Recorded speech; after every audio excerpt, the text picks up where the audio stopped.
the government has officially shut down.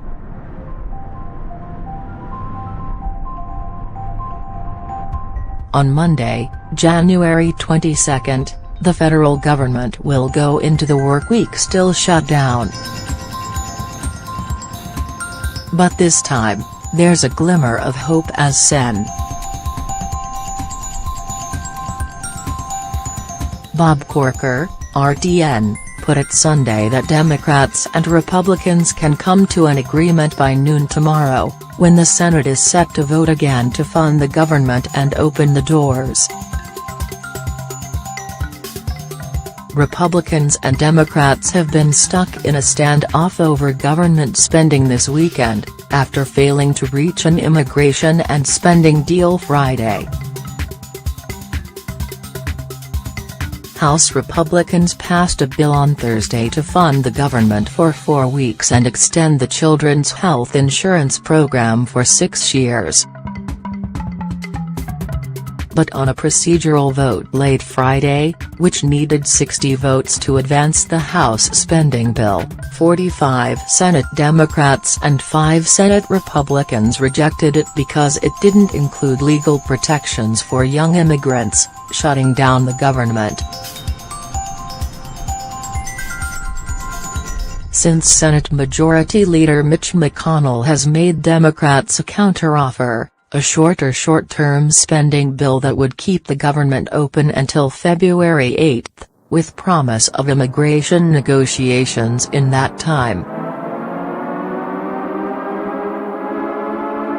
Democrats have been frustrated with President Trump's unwillingness to accept a bipartisan proposal to address the nearly 700,000 immigrants in legal limbo after he pledged to end the Deferred Action for Childhood Arrivals program by March. They've been demanding GOP leaders give firm assurances that an immigration bill will pass Congress well before the March 5 deadline. McConnell, who gave assurances that he would allow a vote on the immigration issue on the Senate floor once the government has been funded, has been unable or unwilling to bind the House in these negotiations. But Republicans appear more positive about the prospects of a deal by Monday. On balance, it's better to have a successful vote tomorrow at noon than it is a failed vote, Majority Whip Sen. John Cornyn, RTX, told reporters Sunday night after lawmakers agreed to postpone what was originally set as a 1 a.m. vote to Monday noon. Only hours before he had said he was not confident an agreement could be reached. Something had changed.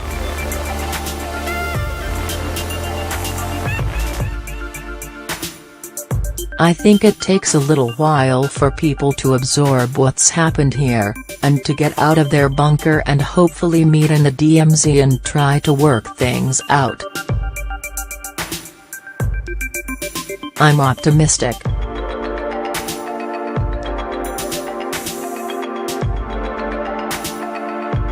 But that doesn't change the fact that the government will begin the week Monday still without funding. What does a federal shutdown actually mean?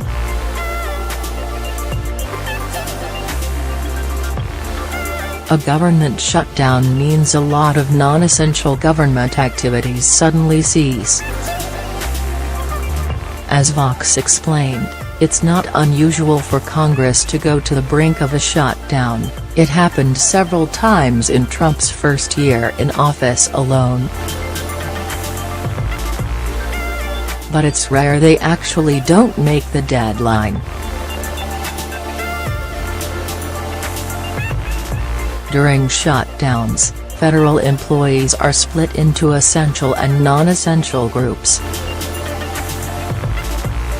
Non-essential employees receive furloughs, they stop getting paid and are off work until the shutdown is resolved.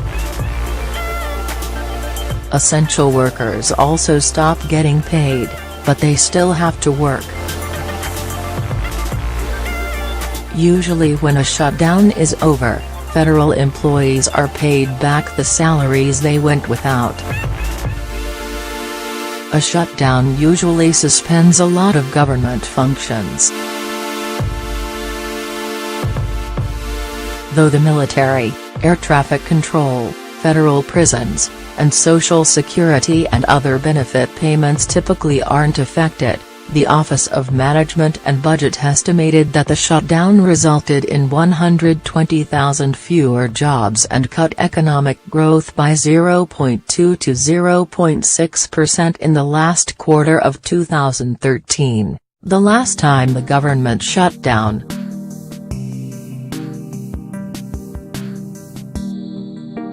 The effects of the 2013 shutdown were pretty substantial. Tax refunds totaling almost $4 billion were delayed. The Women, Infants, and Children Nutrition Program went unfunded. Federal research activities at the National Institutes of Health, which lost about 3/4 of its employees, the National Science Foundation, which lost 98% of its workforce, and the Centers for Disease Control and Prevention, which lost 2/3, shut down nearly entirely. The CDC scaled back its monitoring of disease outbreaks.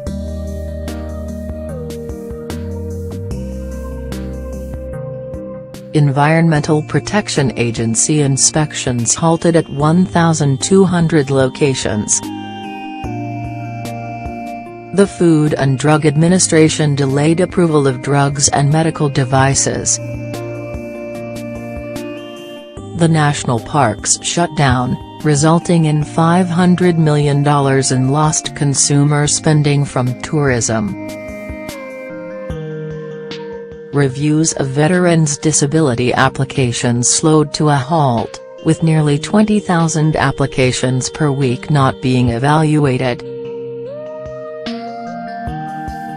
So while shutdowns don't usually result in senior citizens going without their Social Security checks, or shut down the military, it's still a very serious matter. For Congress, there's now a mad scramble to end the shutdown. To end a government shutdown, Congress has to pass a spending bill. That means Congress can 1. Pass the appropriations bills, likely in an omnibus, which just crams together 11 appropriations bills into one spending package, 2. Pass a continuing resolution, CR, which would fund the government at its current levels, basically buying more time to negotiate the actual appropriations bills. This is what Congress has done since last October, or 3. Pass a cromnibus, which is a combination of the two, extending the deadline on certain more contentious appropriations like for the Department of Homeland Security and passing a spending bill on the rest.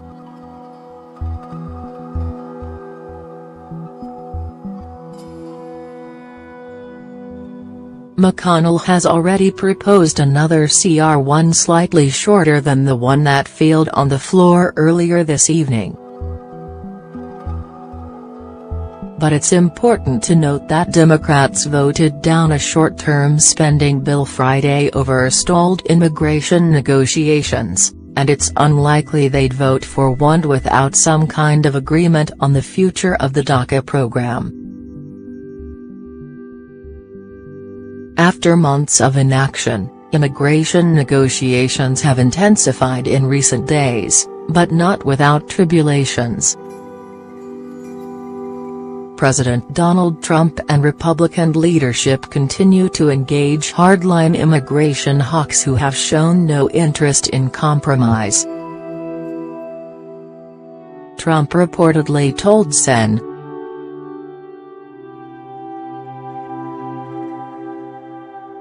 Tom Cotton, RR, and Rep.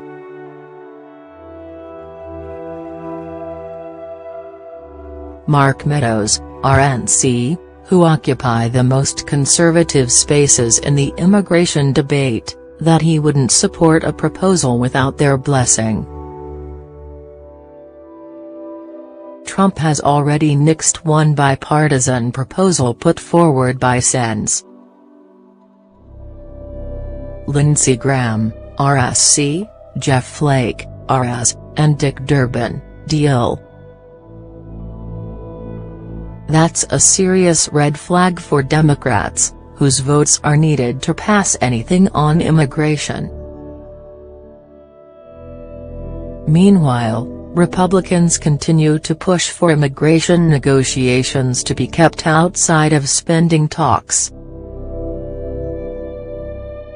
Flake and Graham, both of whom joined Democrats in voting against the 4-week spending bill, now support McConnell's counteroffer, saying they trust the GOP leader's assurance on immigration. It's up to Democrats to find a way to get to yes, Graham told reporters. Mitch has given me a way to yes.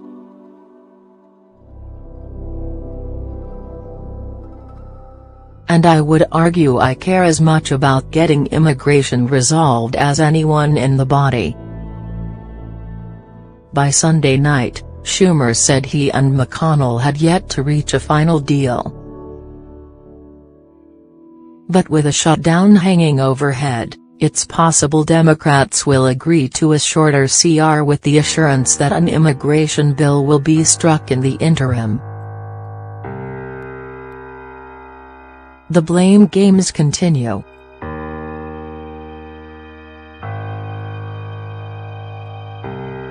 Both parties have spent the past few days trying to set up the other side to take the blame for the shutdown, as Vox previously explained.